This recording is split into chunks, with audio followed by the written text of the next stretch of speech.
Sebelumnya terima kasih sudah diberikan waktu untuk sosialisasi praktek aksi nyata modul 1. Sebelum dilanjutkan, kita mau pelemasan tubuh dulu, otot-otot. Masih kaku kabeh. Nah,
Terus dibuka.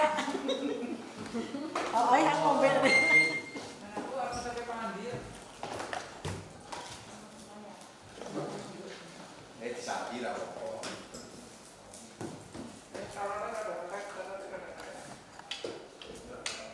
kita sudah pelenturan. Sebelumnya, assalamualaikum warahmatullahi wabarakatuh. Salam sejahtera, Om Swastiastu, Namo Buddhaya. Salam kebajikan, rahayu untuk kita semua. Di sesi ini Sampai saja, Bang.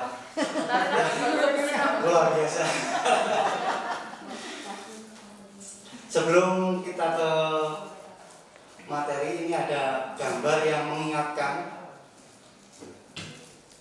Ini setelah rakyat tahun 51 SR. Ada yang kelahiran tahun 51. Pak Teguh enak kayak Paset. Reinkarnasi. Mungkin mbah-mbahnya ya, ini luar biasa gagah sekali ini. Tahun 51 sudah menggunakan seragam ya. Saya dapat cerita dari mbah-mbah itu, katanya tahun segitu tuh pakaiannya baru menggunakan karung goni. Tetapi ini sudah luar biasa. Kemudian kehidupan sekolah Kali jati loh, Bu. iya. Semangat sekali, belajar tanpa alas kaki. Kebetulan berpakaian seadanya, dan ini, nah, Iya asik. ini sudah menggunakan iPad ya.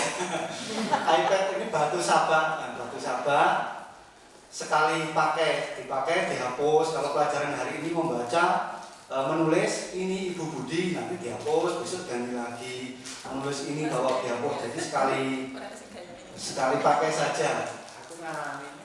Mas orangnya sing ngene ya fotone. Oke, lanjut.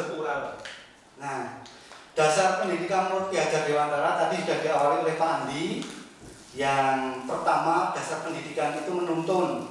Maksudnya menuntun segala kekuatan kodrat yang ada pada anak-anak agar mereka mencapai keselamatan dan kebahagiaan. Nah, ini tujuan utama dari pendidikan adalah keselamatan dan kebahagiaan. Dan ini banyak dilupakan ya, banyak dilupakan oleh kita, oleh peserta didik.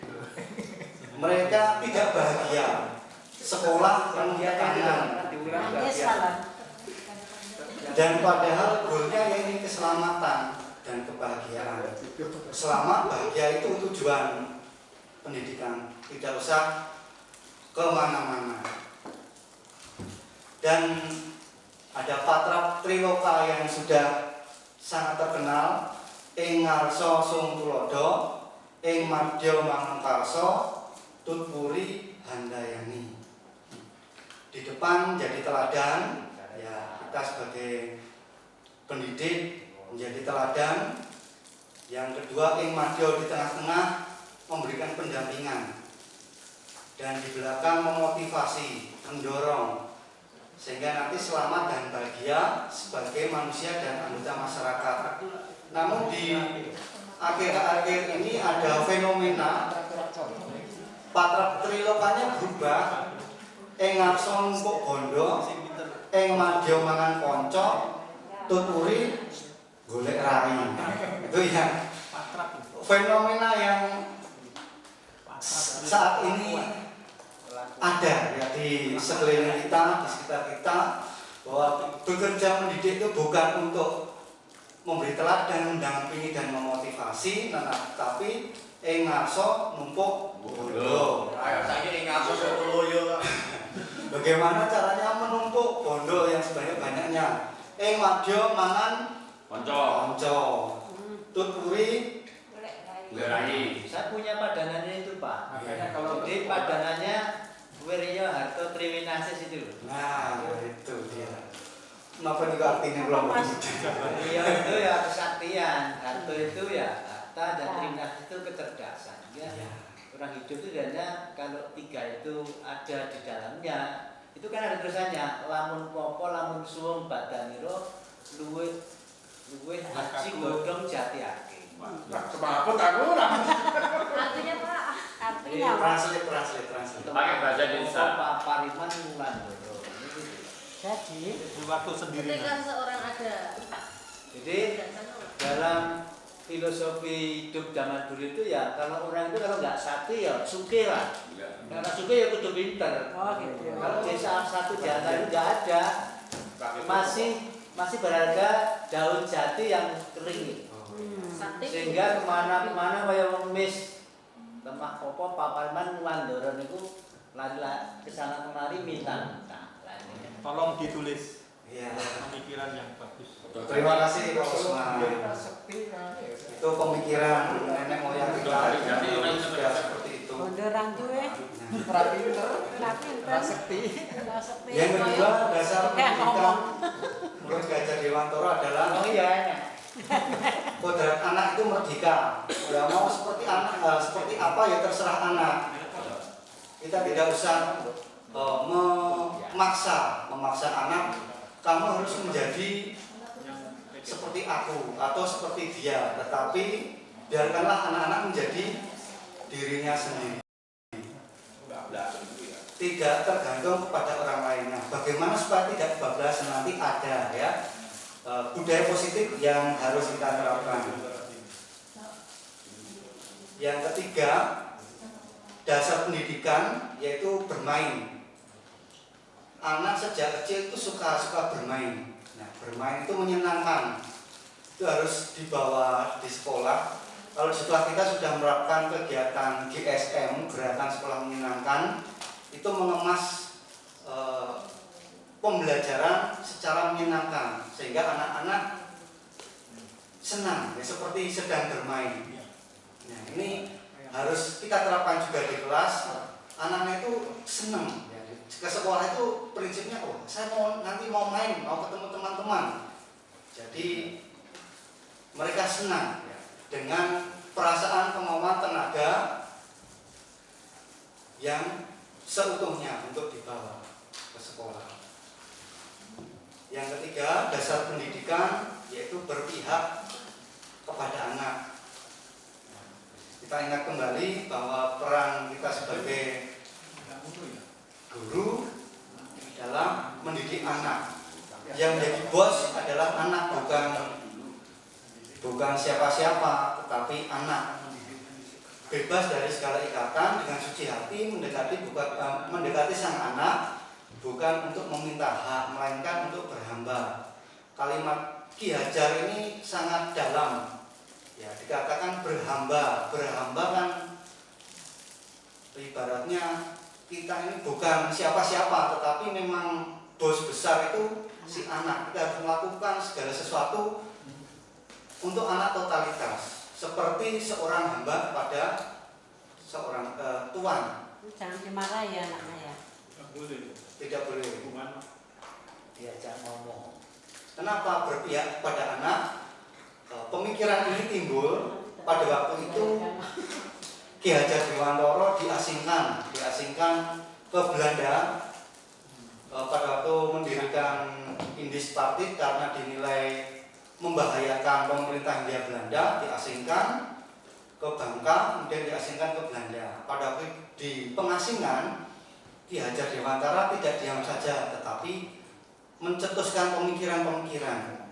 Nah, pada suatu saat, waktu Ki Hajar Dewantara sedang mengerjakan banyak tugas, nah anaknya, namanya Asti, ini masih kecil, dia menangis, minta diajak bermain dengan Ki Hajar.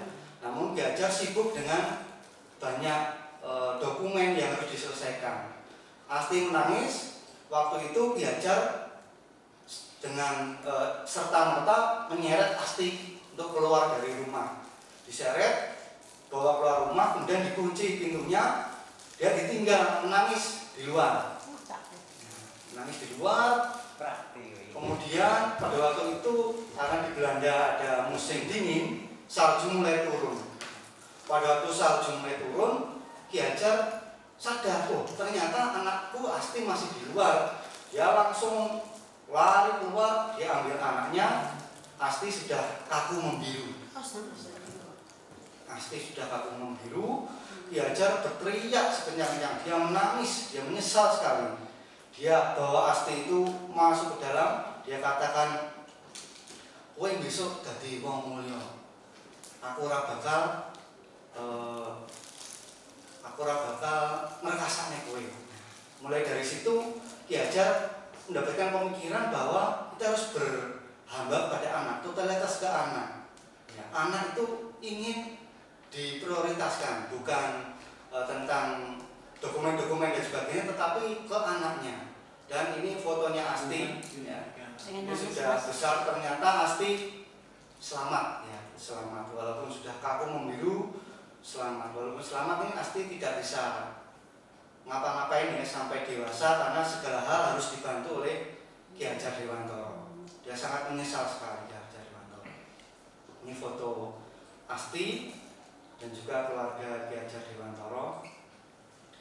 Kemudian dasar pendidikan yang keempat, menurut Ki Hajar Dewantara, anak itu bukan tabula rasa. Ini saya sempat bingung dengan kalimat tabula rasa ini apa. Saya cari ternyata berasal dari bahasa Latin, artinya kertas kosong. Ya. Anak itu bukan kertas kosong yang bebas ditulisi apa, diwarnai apa, ternyata bukan kertas kosong. Tetapi anak ini sudah memiliki garis samar-samar di kertasnya. garisnya sudah ada sama-sama. Tinggal dipakai. Tugas seorang guru adalah menebalkan garis-garis. Ditebalkan, cukup dengan menebalkannya garis yang samar supaya semakin jelas garis itu garis apa. Kalau warnanya warna apa, merah, hijau, kuning atau apa. Itu tugas dari pendidikan adalah menebalkan garis-garis tadi.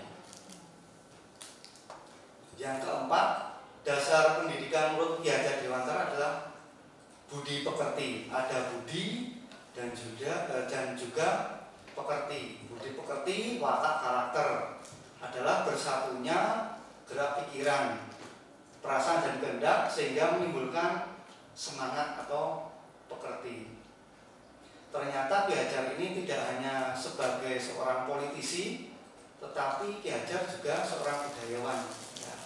Seorang budayawan yang mendapatkan gelar honoris causa ya, dari UGM di bidang budaya, kebudayaan.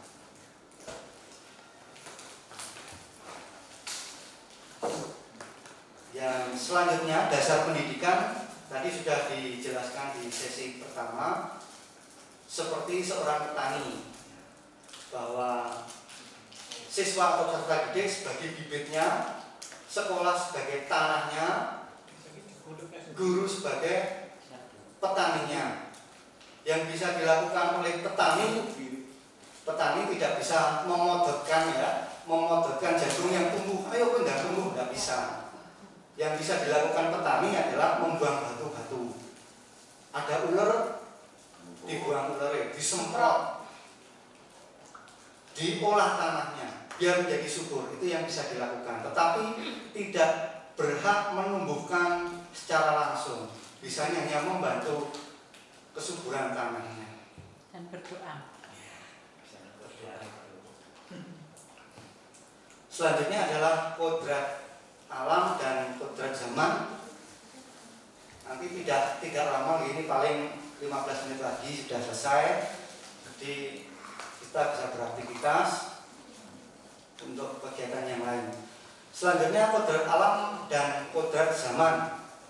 Kodrat alam berkaitan dengan sifat dan bentuk lingkungan di mana anak berada. Sedangkan kodrat zaman berkaitan dengan isi dan irama. Dalam melakukan pembaruan yang terpadu, hendaknya selalu diingat bahwa segala kepentingan anak-anak didik, baik mengenai hidup pribadinya maupun hidup kemasyarakatannya, jangan sampai meninggalkan segala kepentingan yang berhubungan dengan kodrat keadaan, baik pada alam maupun pada zaman. Ya, tidak boleh meninggalkan kodratnya ya. Kemudian sementara itu segala bentuk isi dan irama hidup dan penghidupannya seperti demikian hendaknya selalu disesuaikan dengan dasar dan asas hidup kebangsaan yang bernilai dan tidak bertentangan dengan sifat kemanusiaan. Ada banyak nilai yang diserap oleh anak, namun harus disesuaikan dengan nilai-nilai yang ada di dalam bangsa. Dan tidak boleh nilai-nilai itu bertentangan, ya, tidak boleh bertentangan dengan nilai-nilai dan sifat kemanusiaan. Bila melihat kodrat pada saat ini, pendidikan global menekankan kemampuan keterampilan abad 21, keterampilan IT. Ini tuntutan ya, tuntutan zaman, perubahan zaman. Kita tidak boleh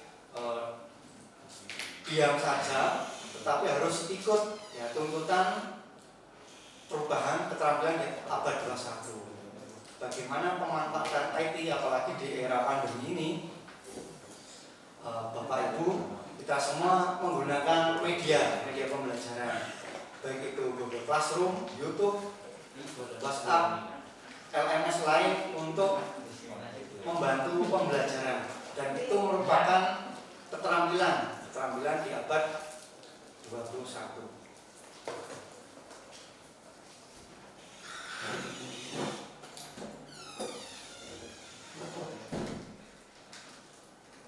Selanjutnya kita akan belajar tentang modul 1.4 budaya positif.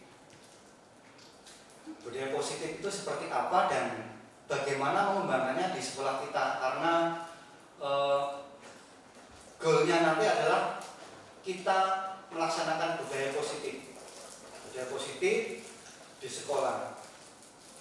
Tanah sebagai tempat bercocok tanam, sekolah kita sebagai tanah harus diolah sehingga anak boleh tumbuh berkembang dengan baik. Kalau ada lingkaran ini, ada lingkaran paradigma ya. Di tengah itu peraturan kelas, levelnya di paling bawah atau yang paling kecil. Setelah peraturan kelas ada keyakinan kelas, ini di atasnya. Kemudian lingkungan positif dan yang terakhir budaya positif. Nah, ini seperti apa? Mari kita simak bersama. Keyakinan kelas versus peraturan kelas. Yang harus dikembangkan di kelas ini bukan peraturan. Ya. Kalau di zaman sekolah saya itu pada SMA itu ada namanya reward and punishment. Jadi kalau terlambat datang dapat 15 poin. Kalau bolos dapat 25 poin. Nanti kalau poinnya sudah terkumpul 150 poin, nanti dipanggil orang tua. Kalau poinnya sudah 300, nanti pemanggilan kedua. Kalau sudah 500 dikeluarkan. Itu dulu ada peraturan seperti itu. Namun sekarang itu sudah tidak diperbolehkan. Yang harus dikembangkan adalah keyakinan kelas. Mengapa keyakinan kelas dan tidak peraturan kelas saja? Nah, ini ada contoh. Ada pertanyaan, mengapa kita memakai helm? Mengapa kita memakai helm? Apakah karena aturannya harus memakai helm? Yang kedua, mengapa kita menggunakan masker? Apakah karena aturannya seperti itu? Ya, kalau kita berangkat ke sekolah naik sepeda motor menggunakan helm, alasan yang karena peraturan itu jawaban gini, saya menggunakan helm supaya tidak ditilang. Karena ada bapak polisi banyak kalau pagi-pagi. Yang ditilang ini loh. Ya, tidak menggunakan helm Sekarang bisa. ditilang. Yang kedua, mengapa kita menggunakan masker? Karena ada Pak Janto ini sebagai guru Covid. Apakah itu alasannya?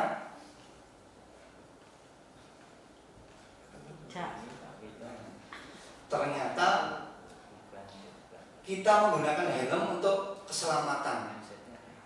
Alasan yang tipis atau di awal itu kita menggunakan helm supaya tidak ditilang. Itu karena alasan peraturan. Tetapi kalau keyakinan, kita meyakini kalau kita menggunakan helm terjadi benturan, kepala kita tidak akan benjol. Kita menggunakan masker karena kita yakini masker bisa mencegah virus masuk. Kita meyakini masker bisa menghalangi kuman ya, untuk masuk ke dalam tubuh. Keyakinan ini atau nilai-nilai kesehatan keselamatan ini disebut dengan keyakinan. Nah, nilai seperti ini yang harus ditumbuhkan di kelas. Jadi siswa itu melakukan segala sesuatu karena keyakinan tadi, nilai-nilai tadi. Kenapa saya harus datang tepat waktu? Tidak melakukan karena takut dihukum, tidak melakukan karena hal yang lain, tetapi datang tepat waktu karena dia yakin kalau dia datang tepat waktu, maka dia bisa fokus dalam belajar, bisa menyerap pelajaran, bisa tenang dalam belajar. Ini keyakinan. Seseorang akan lebih tergerak dan bersemangat untuk menjalankan keyakinannya daripada hanya sekedar mengikuti serangkaian peraturan. Jadi diubah dari peraturan ini diubah menjadi keyakinan kelas. Kalau keyakinan ini dasarnya di diri sendiri, di nilai-nilai. Mungkin Mas itu kalau kita langsung memberikan seperti keyakinan itu kan masih awam ya. Jadi peraturan selama ini kan peraturan tapi harus ada diterangkan bahwa aturan seperti ini sebetulnya manfaatnya ini. Ya, sekali. Itu membangun keyakinan, seperti itu membangun keyakinan. Jadi Dengan takutnya karena yang ya kita kenal kan peraturan, selama peraturan ini kalau tidak hukumannya ini. Jadi memberikan stimulus ke siswa kalau dia melakukan itu karena ada nilai-nilai yang baik yang dilakukan. Itu ya. sebetulnya untuk dia sendiri. Iya betul sekali. Itu namanya keyakinan kelas. Ini ada contoh keyakinan kelas ini bisa dibentuk di awal semester seperti sekarang ini oleh kita Bapak Ibu bisa masuk ke kelas membentuk keyakinan kelas. Jadi hal-hal apa saja yang kita yakini itu baik dan memiliki nilai-nilai dan bisa diterapkan bersama-sama. Ini ada beberapa contoh. Ini ada 5S, ada salam, senyum, sapa, sopan santun. Kalau senyum mungkin tidak kelihatan ya karena tertutup masker. Kita yakin hal ini baik. Melakukannya karena nilai-nilai kebaikan tadi, bukan karena dipaksa, bukan karena takut dihukum. Yang kedua, kembalikan barang pada tempatnya. Dan pembentukan keyakinan ini tidak boleh diawali dengan kalimat negatif. Sepertinya jangan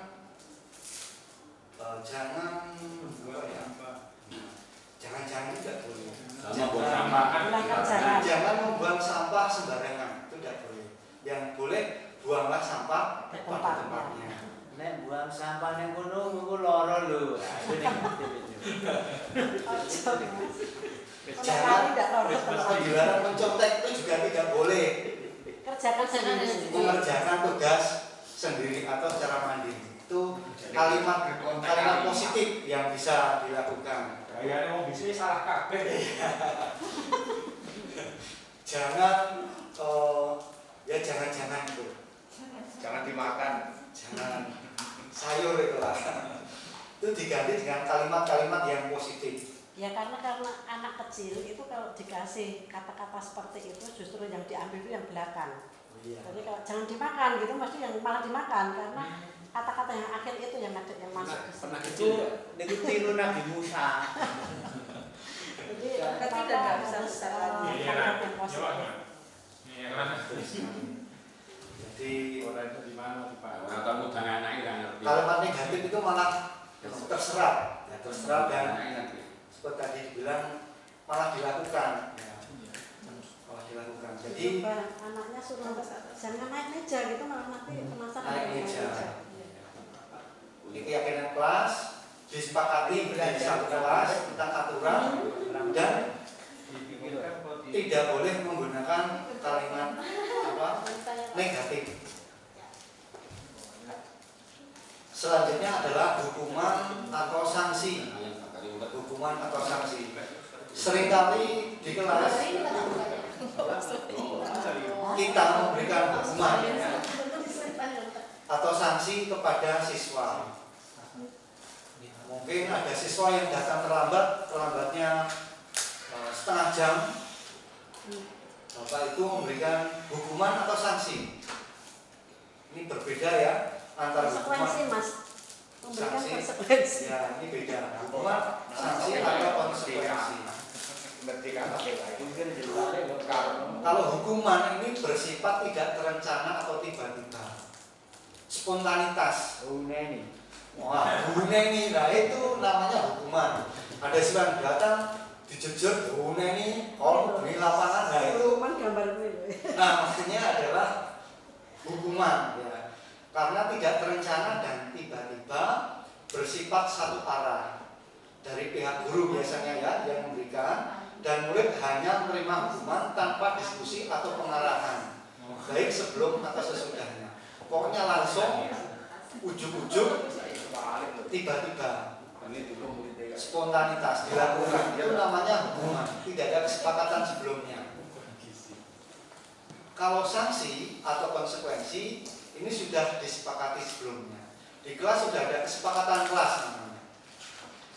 Nanti kalau terlambat 15 menit kita sepakat apa? Contoh terlambat 15 menit mentraktir teman-temannya satu kelas. Nah, kalau sudah sepakat ya udah itu jadi konsekuensi dari hal yang telah dilanggar. Konsekuensi itu sudah disepakati bersama-sama, sudah dibahas dan disetujui oleh murid dan guru. Peraturan ini sudah diketahui oleh murid dan diketahui sebelumnya. Jadi kalau anak mendapatkan sanksi atau konsekuensi, mereka melakukannya dengan sadar. Oh iya loh, karena sudah sebelumnya sudah tahu kalau melanggar ini maka ada konsekuensi, ada sanksi yang harus saya lakukan. Kalau saya tidak memakai pakaian olahraga, konsekuensinya keliling lapangan 10 kali. Nah, itu sudah tahu karena sebelumnya disampaikan. Kalau sebelumnya belum disampaikan, itu akan menjadi hukuman bagi anak. Akan menjadi hukuman. Dan dampak ke anak itu berbeda antara hukuman dengan sanksi. Ini ada beberapa pertanyaan, bisa dibantu ini saya untuk menjawab. Ini hukuman atau konsekuensi? Yang pertama, mencatat 100 kali di dalam buku kalimat saya tidak akan terlambat lagi. Hukuman. Yang kedua, lari mengelilingi lapangan basket 2 kali karena terlambat hadir di sekolah. Hukuman. Kita lanjutkan dulu. Gantung tadi ya. Yang ketiga, Sudah diketahui belum? murid diminta untuk push up 15 kali karena tidak menggunakan masker ke sekolah. Hukuman. Orang Cuma kabeh. gantung Hukuman malah semua ini. sampai mata. Kita lanjutkan dulu ya. Mati dulu. Yang keempat, menggantikan kertas tugas teman yang telah dicoret-coret. Tanggung jawab. Konsekuensi. Konsekuensi. Yang selanjutnya, membersihkan tumpahan air di atas meja tulis karena tersenggol pada saat belajar. Konsekuensi. Yang selanjutnya, meminta murid tidak mengenakan sepatu seharian di sekolah karena tidak mengenakan sepatu jam. Hukuman. Nyeker ya, ini Hukuman. Orang sih tergantung. lari mengelilingi lapangan basket 2 kali karena terlambat 10 menit. Itu pelajaran besok. Hukuman. Orang Konsekuensi. tergantung mau. Betul sekali, tergantung kesepakatan di awal. Kita lihat, tapi Memang jawabannya seperti gitu ya. Bukan Siapa yang berloro kuwi kok hukuman kan konsekuensi kok. 100 mark ya, jawabannya betul sekali. Jadi hukuman itu sesuatu yang menyakitkan. Kalau itu menyakitkan bagi anak, itu namanya hukuman. Kalau konsekuensi, ya sudah biasa karena itu harus terjadi karena saya melanggar kok. Berarti itu hukuman. Jadi tidak merdeka aja. Kalau sudah disepakati di awal, itu bisa jadi konsekuensi. Tetapi kalau belum disepakati di awal, itu namanya hukuman. Iki ya hukuman iki. Disepakati itu konsekuensi karena sudah disepakati. Sudah barang penanganan itu menyakitkan. surat undangan sudah kemarin, tidak tiba-tiba. Berarti yang nggak balasan ya mama.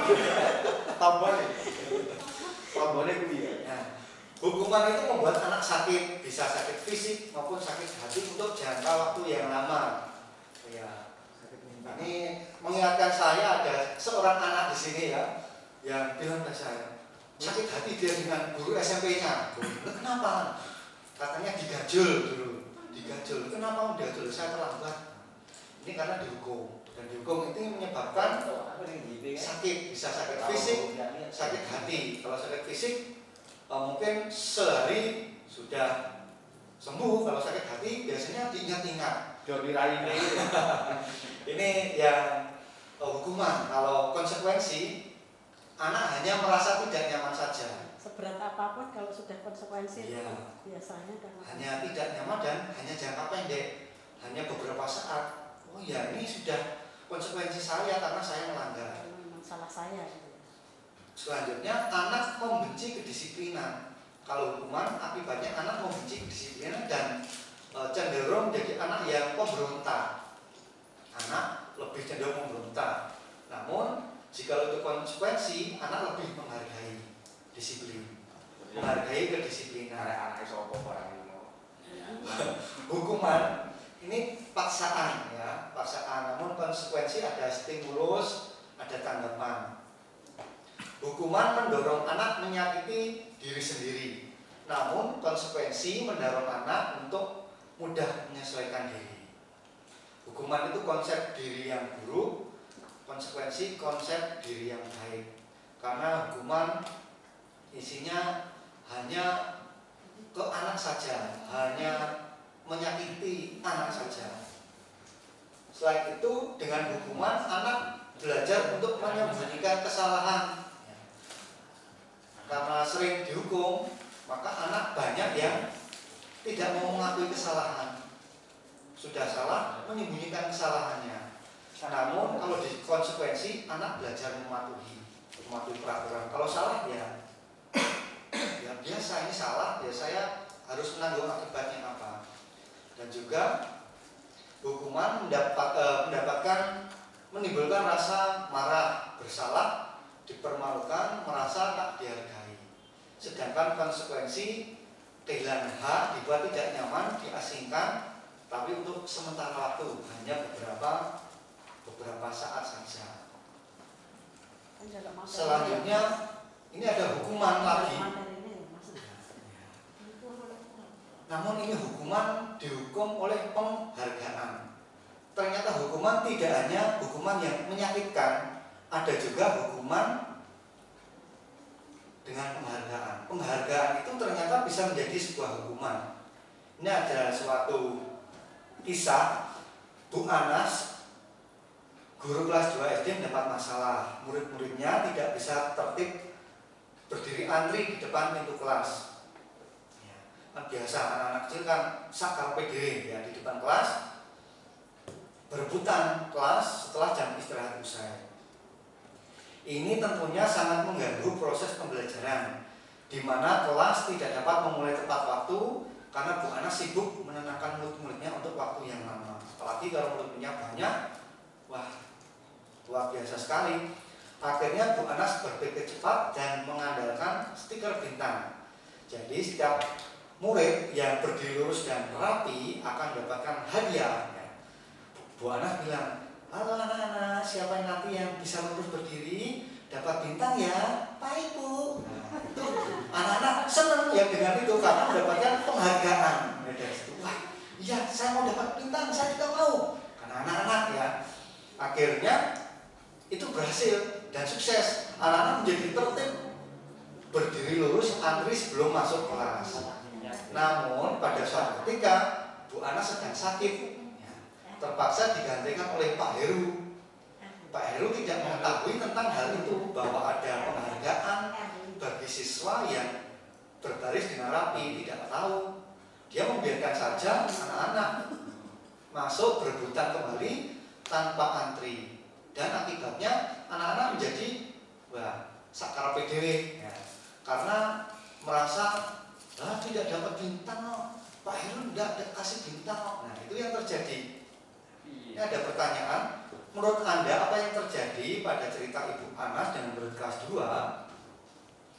Berdasarkan teori motivasi yang telah Anda pelajari, kira-kira motivasi apa? Tadi dijelaskan ada motivasi untuk disiplin dari Pak Andi. Yang pertama karena takut menerima hukuman, yang kedua ribet, dan yang ketiga kesadaran diri. Kira-kira motivasi apa? Motivasinya motivasi reward, karena ingin mendapatkan hadiah stiker bintang. Adakah cara lain agar murid kelas 2 berdiri antri di depan kelas tanpa diberi penghargaan stiker bintang? Ini yang harus dipikirkan bersama, bahwa anak harus antri itu dengan kesadaran diri, bukan karena hukuman. Itu level yang paling bawah tadi hukuman, ataupun level yang kedua yaitu karena penghargaan, karena mendapatkan bintang. Anak-anak harus melakukannya karena sadar karena itu nilai-nilai itu penting. Kita lihat ada pengaruh jangka pendek dan jangka panjang terhadap penghargaan bagi si anak. Penghargaan itu hanya berlaku untuk jangka waktu pendek. Jika menggunakan penghargaan yang berulang, maka bosan. Ya gitu aja, dan akhirnya siswa kehilangan motivasi. Jika tidak mendapatkan penghargaan, maka seperti tadi sudah lepas kontrol. Seperti tadi pas Pak Andi bilang harus meladani guru. Kalau gurunya suatu saat meleto, nah siswa bisa ikut meleto karena dia tidak sadar dengan yang dilakukan dari diri sendiri, namun meniru-niru ataupun hanya untuk mendapatkan penghargaan. Yang kedua, penghargaan itu juga tidak efektif. Suatu penghargaan adalah benda atau peristiwa yang diinginkan dibuat dengan persyaratan. Jika kamu begini, maka kamu akan dapat ini. Dan ini ya masih sering dilakukan tidak hanya bagi siswa tetapi bagi guru juga. Ya. Jikalau kamu begini, nanti begini. Pakai rulas jam wae. Pilihan aku. Ya. Aku ditawani rulas jam. Nah, itu diingat-ingat ya hukuman ya, terus hukuman itu terlihat menyakitkan ya, sampai sekarang diingat-ingat. Jika saya mengharapkan suatu penghargaan dan tidak mendapatkannya, maka saya akan kecewa dan berkecil hati. Ya, akibat dari penghargaan, kalau tidak dapat kecil hati, kecewa. Itu makanya di sekolah yang sekarang saya lihat tidak ada juara 1, 2, 3 karena semuanya siswa juara. Itu supaya tidak ada hal tersebut. Saya nilainya jelek, saya ranking jelek, pasti saya gagal. Itu bisa tertanam di dalam si anak kalau ada penghargaan. Jika kita memberikan suatu penghargaan untuk melakukan sesuatu dan terus-menerus, jika kita ingin orang tersebut meneruskan perilaku yang kita inginkan. Kemudian orang yang berusaha berhenti merokok atau orang yang berusaha diet menguruskan badan, bila diberikan penghargaan tidak akan berhasil. Kamu harus diet, nanti tak kasih uang 10.000, tidak akan berhasil. Bu Siska, kamu harus diet, Bu.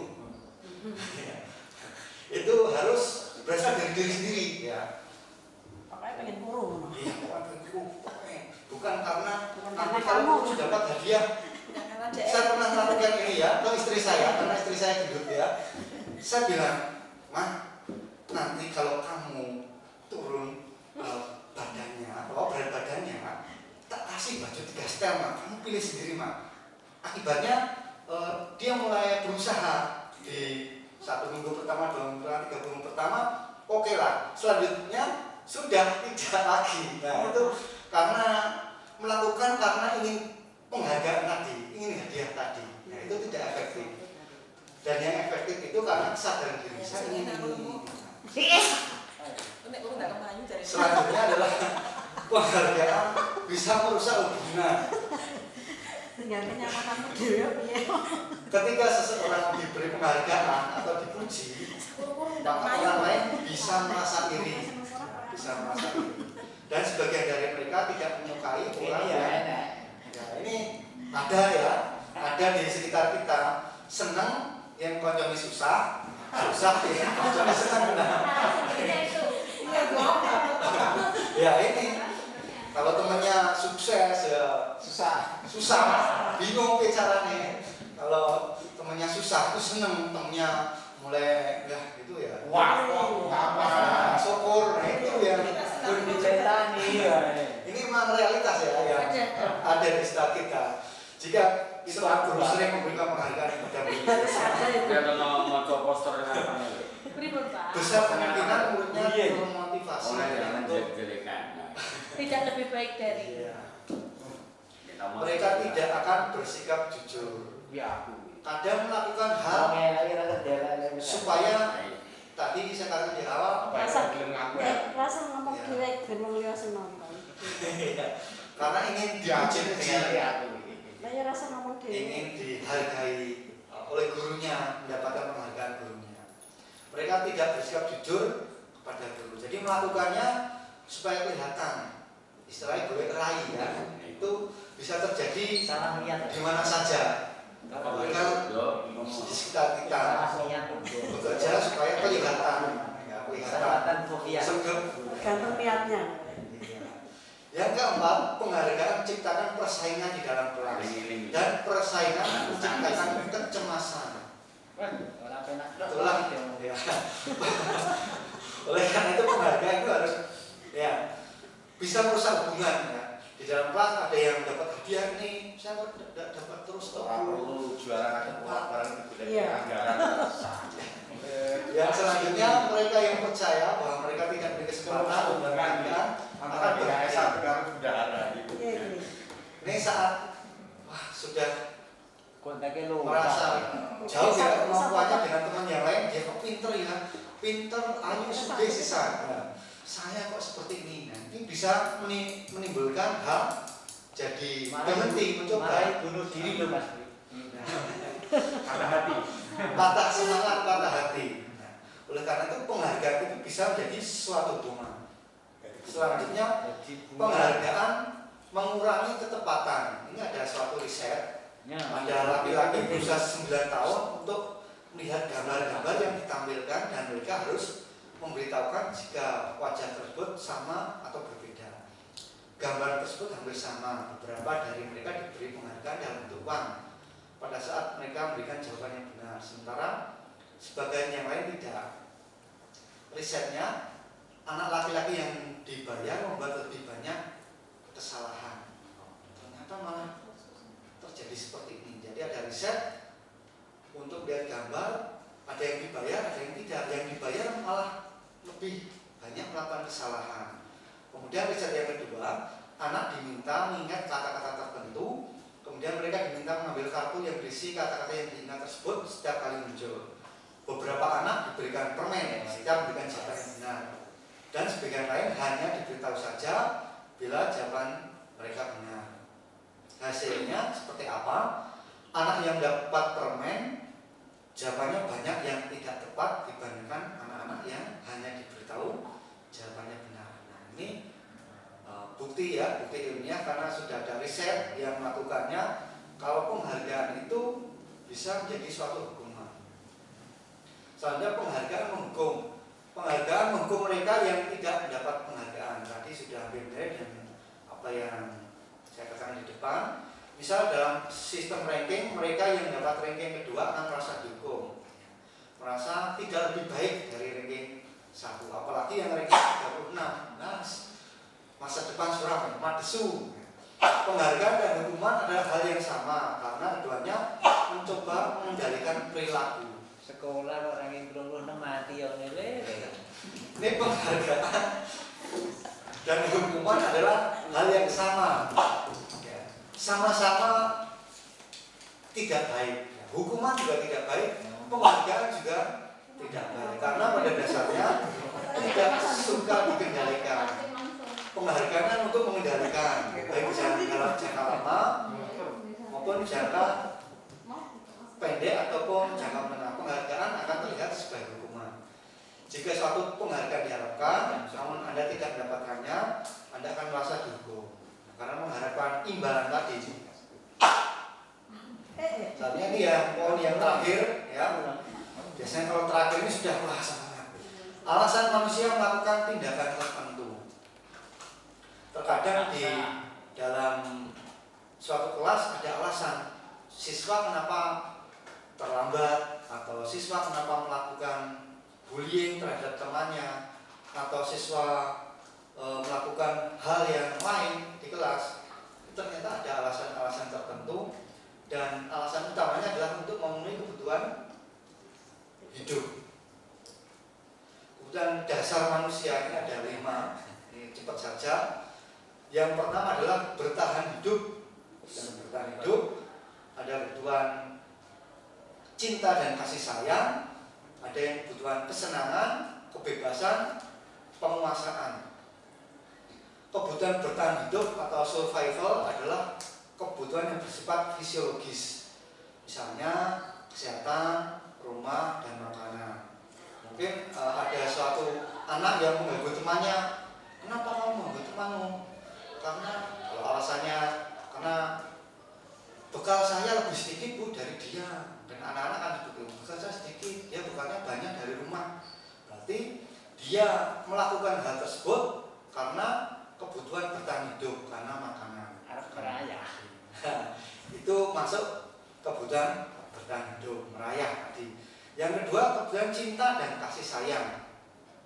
Kebutuhan untuk diterima, kebutuhan untuk mencintai dan memiliki meliputi kebutuhan hubungan dan koneksi sosial, kebutuhan untuk memberi dan menerima kasih sayang, dan kebutuhan untuk merasa menjadi bagian dari suatu kelompok. Kebutuhan ini juga meliputi keinginan untuk tetap terhubung seperti teman, keluarga, pasangan hidup, teman kerja, kelompok di mana kita tergabung. Kebutuhan untuk diterima ya di dalam suatu kelompok. Selanjutnya kebutuhan penguasaan atau pengakuan atas kemampuan. Ya, terkadang kita melihat di sekitar kita ingin diakui, ya, melakukan suatu hal supaya diakui, wah aku ini pinter loh, aku ini ahli filsafat dan sebagainya. Ya, ini karena ingin diakui, ingin menunjukkan eksistensi, ya, eksistensi bahwa dia itu orang yang berkuasa, dia orang yang memiliki kemampuan, orang yang kompeten, orang yang lebih dari yang lain. Ini kebutuhan penguasaan. Yang keempat adalah kebutuhan kebebasan. Terkadang anak melakukan sesuatu seenaknya sendiri, sebebasnya sendiri karena ya ingin bebas itu tadi, tidak ingin dikekang. Kenapa kamu tidak menggunakan seragam? Saya ingin bebas aku. Kenapa kamu pakai rok yang di atas lutut? Saya mau bebas. Ya. Ingin menjadi perhatian, tapi itu. Ya, itu ada Ingin lagi. kenyamanan. Ya. Kebutuhan untuk bebas. Anak-anak dengan kebutuhan kebebasan tinggi menginginkan pilihan, mereka perlu banyak bergerak, suka mencoba-coba, tidak terlalu terpengaruh orang lain dan senang mencoba hal yang baru. Jadi mencoba-coba hal yang baru. Coba-coba hal yang baru. Selanjutnya kebutuhan kesenangan. Kebutuhan akan kesenangan adalah kebutuhan untuk mencari kesenangan, bermain dan tertawa. Misal anak mengganggu temannya, kenapa kamu mengganggu? Lah senang saya melihat kalau dia terbuli, kalau dia sedih saya senang. Ini ya, kebutuhan yang kelima yaitu untuk kesenangan. Jadi dia melakukan itu atas dasar dorongan memuaskan kebutuhan kesenangan. Iya enak. Akhirnya Karena semua tadi kebutuhan. Jadi WLS ya, itulah. jadi manusia itu memiliki kebutuhan dasar yang harus dipenuhi, dan kadang untuk memenuhi kebutuhan-kebutuhan itu melakukan hal-hal yang bertentangan, ya, bertentangan dengan aturan. Tugas kita sebagai seorang pendidik adalah memahami kenapa kadang anak melakukan pelanggaran, melanggar aturan. Kita tidak boleh langsung menjustifikasi kamu anak yang nakal, kamu anak yang begini, tidak boleh. Kita harus menganalisa kira-kira kenapa dia melakukannya. Cari tahu dulu. Iya, untuk memenuhi kebutuhan apa sih sebenarnya? Oh, dia ingin diperhatikan. Kadang ada yang itu, dia nakal karena di rumah dia tidak diperhatikan orang tuanya, maka dia meluapkan hal itu di sekolah. Di sekolah dia caper dengan nakal ke teman-temannya supaya diperhatikan untuk memenuhi kebutuhan dan hal-hal lain lagi yang dilakukan anak. Jadi sebelum kita memberikan konsekuensi, kita harus mengenal kenapa anak melakukan hal itu. Kira-kira kurang kebutuhan apa? Apakah kurang kasih sayang atau kebutuhan pengakuan, kekuasaan atau dan dasar dan sebagainya. Demikian kiranya yang bisa saya sampaikan untuk siang hari ini. Terima kasih Bapak Ibu yang sudah mengikuti dengan baik, dan semoga apa yang saya sampaikan bisa ya menjadi semangat bagi kita semua untuk kita menjadi menuruti apa Ki Hajar Dewantara, menginspirasi dari kehidupan Ki Hajar Dewantara, dan kita bisa semangat di dalam kita mendidik anak-anak kita. Terima kasih. Waktu selanjutnya kami kembalikan kepada. Assalamualaikum, nama saya Mayar Mayasari dari salah satu guru program keahlian usaha perjalanan wisata, kegiatan desiminasi calon guru penggerak angkatan keempat hari ini sangat bermakna dan berarti terutama bagi diri saya sendiri. Sebelum saya berikan ke anak-anak, ternyata budaya positif harus kita kembangkan untuk bisa terwujudnya segitiga restitusi yang akan kita aplikasikan di kelas kita masing-masing. Terima kasih. Wassalamualaikum warahmatullahi wabarakatuh. Assalamualaikum warahmatullahi wabarakatuh. Perkenalkan, nama saya Ibu Ariana Rufni. Saya dari Kompetensi Keahlian Akuntansi dan Keuangan Lembaga yang telah mengikuti desiminasi calon guru penggerak dari SMK Negeri 1 Karanganyar. Saya salut sekali sama calon guru penggerak SMK Negeri 1 Karanganyar. Untuk desiminasinya sudah bagus sekali dan calon gurunya mantap ya, bagus, keren, dan materinya baik sekali ya, bisa nanti kita terapkan di sekolah kita tentang kedisiplinan dan yang perlu kita tingkatkan itu. Terima kasih sekali untuk calon guru penggerak dari SMK Negeri 1 Karanganyar. Semoga tambah maju, bersemangat.